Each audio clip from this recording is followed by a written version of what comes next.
Hola, hola exploradores. Hoy tenemos el reto de conocer más de cerca el bosque y sus especies.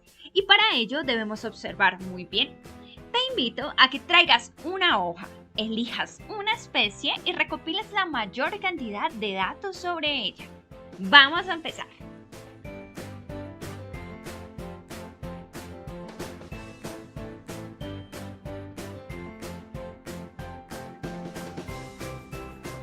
Empecemos por la ardilla.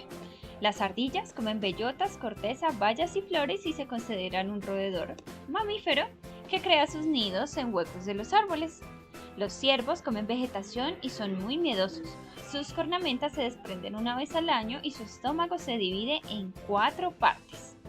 El zorro cava su madriguera en el suelo y allí construye túneles para escapar de los depredadores. Es un animal nocturno y usa diferentes sonidos para comunicarse con sus compañeros. El oso pardo, para marcar su territorio, frota la cabeza en las cortezas de los árboles. Sus crías nacen calvas, ciegas y sin dientes, y aunque son carnívoros, la mayoría de su alimentación son vegetales. La liebre es más grande que los conejos y sus orejas y patas son más largas. Son tan veloces que no necesitan esconderse.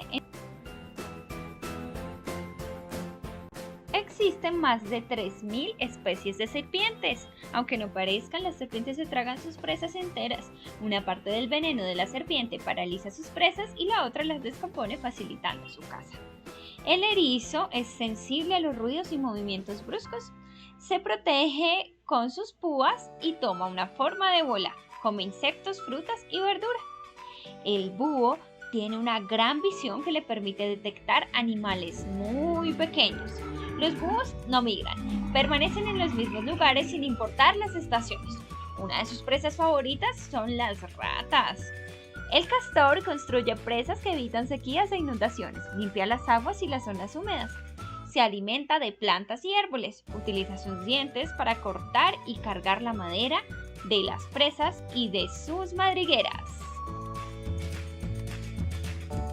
Espero que esta información haya sido útil para tu investigación. ¡Nos vemos pronto!